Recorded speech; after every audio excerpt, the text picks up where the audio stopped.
நீங்க அரசியலுக்கு வரப்போறீங்களா இல்லையா இதை முதல்ல தெளிவுபடுத்தணும்ன்றது மக்கள் எதிர்பார்க்கறாங்க. சார், நான் கமெண்ட்ஸ் எல்லாம் படிச்சேன். நான் ஒரு நல்ல முடிவு எடுத்திருக்கேன். அதை என் ஃபேன்ஸ் எல்லாரையும் கூப்பிட்டு எங்க அம்மாவை அந்த ஸ்டேஜில் உட்கார வச்சு அந்த முடிவை சொல்றேன். இன்னொரு விஷயம் என்னன்னா, நிறைய பேர் கேட்குறாங்க, வர்றதுனா வர வேண்டியதானே, ஏன் நீங்க மக்கள் கிட்ட கேட்டுட்டு இருக்கீங்கன்னு. மக்கள் தீர்ப்பே மகேசன் தீர்ப்புன்னு எதுக்கு சொல்லியிருக்காங்க. அப்புறம் ஒரு சிலர் கேட்க மாட்டாங்க மக்கள் கிட்ட, நான் கேட்பேன். அது என்னுடைய ஐடியா. நான் என்ன நினைக்கிறோன்னு அப்படிதான் வாழ முடியும். மற்றவங்க என்ன சொல்றாங்களோ அதுக்கேற்ற மாதிரி வாழ முடியாது. புரியுதுங்களா? மக்கள் கிட்ட ஏன் கேட்கணும்?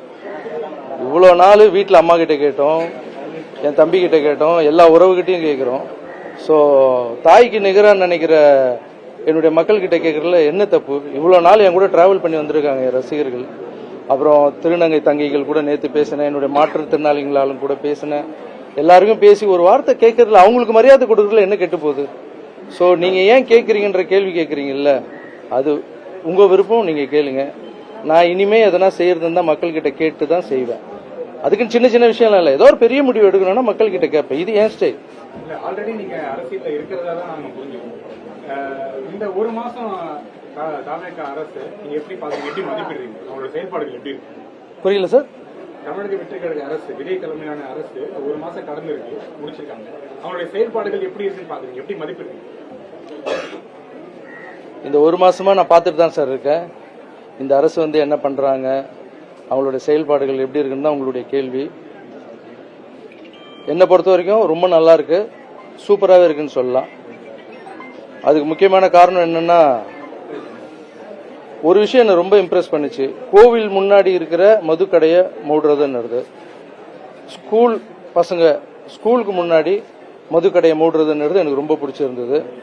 அப்புறம் இந்த கல்வித்துறை அமைச்சர் அவருடைய நடவடிக்கை, அப்புறம் அறநிலைத்துறை அமைச்சர் அவருடைய நடவடிக்கை, இதெல்லாம் வீடியோவில் பார்க்குறோம். உங்களை மாதிரி தான் நானும் பார்த்துட்டு இருக்கேன். ஸோ அவங்களுக்கு கொஞ்சம் டைம் கூட தேவைப்படுது சார். இப்போ நம்ம ஒரு புதிய ஏரியாவில் போய் நம்ம ஒரு வாடகை வீட்டுக்கு போகிறோம்னு வச்சிங்களேன். அந்த வாடகை வீட்டுக்கு போனவொடனே வீடு பார்க்கும்போது நல்லா இருக்கும் சார்.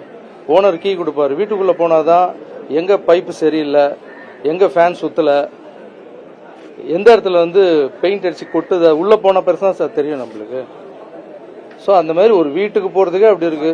ரோட்டில் இருக்கிற தெருநாய் கூட நம்மளை பார்த்தா கத்தும், யார் இது புது ஆள் வந்திருக்காங்க அப்படின்னு. அந்த தெருநாய் இருக்குல்ல, அதுக்கு பிடிச்ச பிஸ்கெட் போடணும். ஒரு சில தெருநாய்ங்கெல்லாம் பார்த்தீங்கன்னா பிஸ்கெட் சாப்பிடாது, பிரியாணி தான் சாப்பிடும், நான்வெஜ் தான் சாப்பிடும். அதுக்கு பிடிச்ச மாதிரி செஞ்சு அதை போட்டு அது நம்மளை கத்தாம பார்த்துணும். ஒரு நாய்க்கோ ஒரு வீட்டுக்கே இவ்வளோ ஆகுதுன்னா, ஒரு நாட்டை கொடுத்துருக்கீங்க, கொஞ்சமாவது டைம் கொடுங்க, பாசிட்டிவா திங்க் பண்ணுங்க. புதுசா அரசு வேணும், மாற்றம் வேணும்னு கேக்குறீங்க.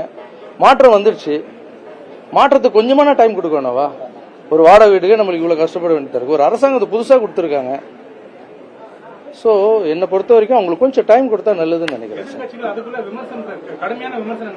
சார். கடுமையான விமர்சனங்கள் அவங்க முன்வைக்கிறதுக்கு ரீசன் என்னன்னா, என்னை பொறுத்த வரைக்கும் சார், நான் எது இருந்தாலும் மனசில் படுத்த ஓப்பனா பேசுவேன்.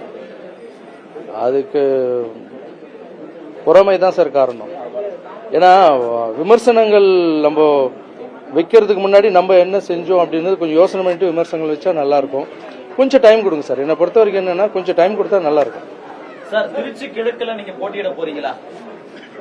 திருச்சி கிழக்குல போட்டு சார், நான் முதல்ல அரசியல் வரனா இல்லையான்னு நான் எங்க அம்மா முன்னாடியும் எங்க ரசிகர் முன்னாடியும் சொல்றேன்னு சொல்லியிருக்கேன். அது சொன்ன அப்புறம் அதை பத்தி பேசலாம் சார்.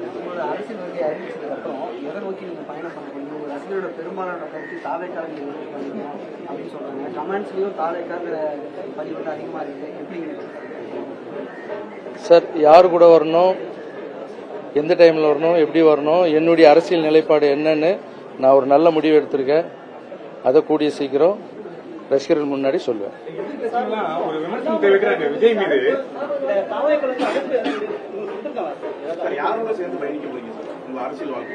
அதெல்லாம் கொஞ்சம் பர்சனல் சார், அதெல்லாம் பர்சனலான விஷயம். ஒரு சில போன் வந்திருக்கு, எல்லாம் சாப்பிட கூப்பிட்டுருக்காங்க, வாங்கன்னு சொல்லி அட்வைஸ் பண்ண கூப்பிட்டுருக்காங்க. எனக்கு என்ன, நான் ட்ரஸ்ட் வச்சு நடக்கும்போது எல்லா கட்சி தலைவர்கிட்டையும் நான் போய் ஹெல்ப் கேட்டிருக்கேன் சார். எல்லாரும் எனக்கு எதிரி இல்லை, எல்லாரும் எனக்கு நண்பர் தான்.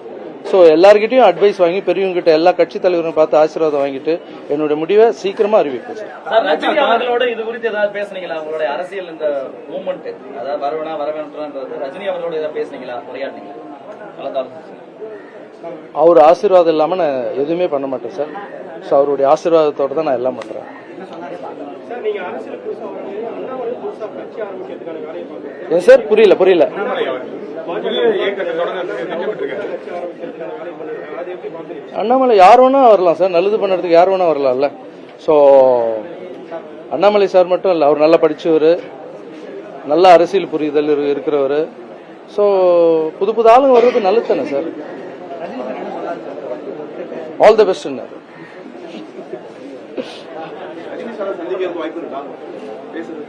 ஆமா சார், என் முடிவை தெரிவிச்ச அப்புறம் எல்லார்கிட்டயும் போய் ஆசீர்வாதம் வாங்கணும்ல. மேடை நிகழ்வு எப்ப எதிர்பார்க்கலாம்? மேடை ஏற்றம் எப்ப எதிர்பார்க்கலாம்? கொஞ்சம் சீக்கிரமாவே சார். ஏன்னா ஒரு விஷயம், ஒரு புது விஷயத்த நம்ம முன்னெடுத்து போறோம். அதுக்கு வந்து கொஞ்சம் டைம் எடுத்து கரெக்டான தேதியை சார் உங்களெல்லாம் கூப்பிடாமையா சார் பண்ணிடுவோம். ஏன்னா நான் டான்ஸ் மாஸ்டர்ல இருந்து வளர்ந்த வரைக்கும் எங்க பத்திரிகையாளர் எல்லாருமே என் கூட வந்து சப்போர்ட்டா இருந்திருக்கீங்க. எல்லாம் என்னுடைய நல்லது கெட்டது எல்லாத்துக்கும் நீ கூட வந்திருக்கீங்க. நீங்களும் ஒரு ஃபேமிலி மாதிரி தான். உங்களை எல்லாரையும் கூப்பிடுவேன், எல்லா பிரஸ் மீட்டும் நான் அட்டன் பண்ணுவேன், எல்லாரையும் பார்ப்பேன். ஸோ உங்ககிட்ட சொல்லாம எந்த ஒரு விஷயமும் செய்ய மாட்டேன் சார்.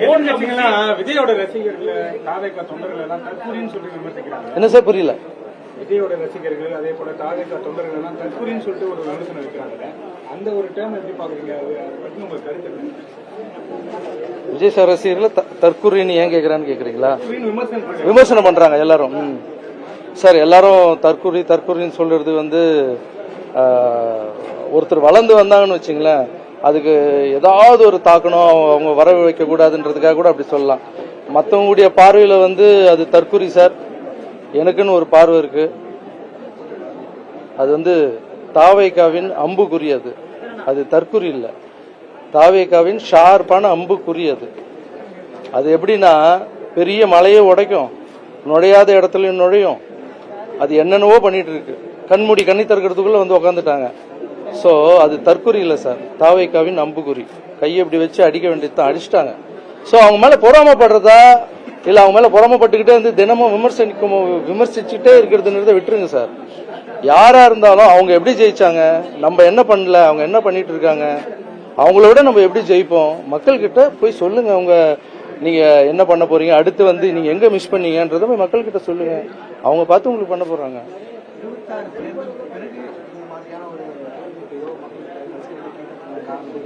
என்ன சார்?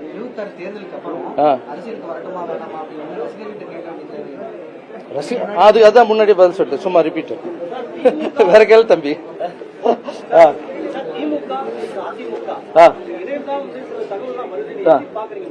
இல்ல சார், அதெல்லாம் ரூமர் சார். ரூமருக்கெல்லாம் பதில் சொல்ல முடியாது சார். ஏன்னா நம்ம வந்து எந்த விஷயம் வந்து வெளிப்படையா அவங்க சொல்றாங்களோ அதுக்கு தான் சொல்ல முடியும் நம்ம.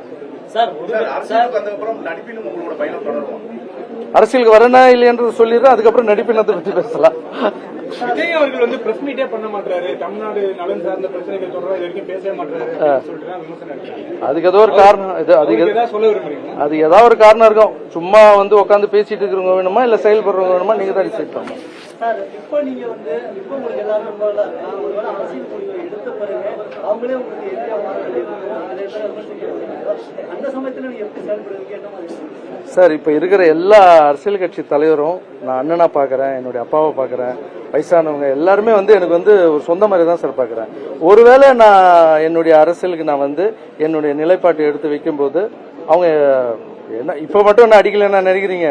நான் வரலாமா வேணாமான்னு கேட்டதுக்கு லைட்டா அடிக்க ஆரம்பிச்சிட்டாங்க, ஸ்மெல் எல்லாம் வருது.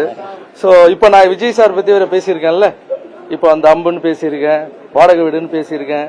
இதுக்கெல்லாம் இன்னும் அடிப்பாங்க, அடிக்கட்டும், ஒன்றும் பிரச்சனை இல்லை. ஏன்னா இல்ல நான் சொல்றேன், சொல்லி முடிச்சிடுறேன். அடிக்கட்டும், எல்லாமே வந்து விளையாட்டு தானே, நம்மளும் நல்லா கேம் ஆடுவோம்ல.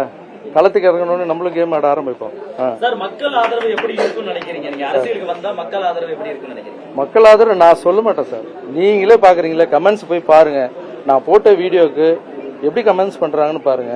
கண்டிப்பா மக்களுக்கு யார் நல்லவங்க கெட்டவங்கன்னு தெரியும் சார். சார் நடிக்கவே முடியாது சார், இப்ப இருக்கிற சோசியல் மீடியா வளர்ந்துருச்சு சார். நீ நடிச்சா அதுக்கு உண்டான பலன் கிடைக்கும் சார், நீ உண்மையா இருந்தா அதுக்கு உண்டான பலன் கிடைக்கும் சார். நான் நடிக்க மாட்டேன் சார், உண்மையா இருப்பேன் சார்.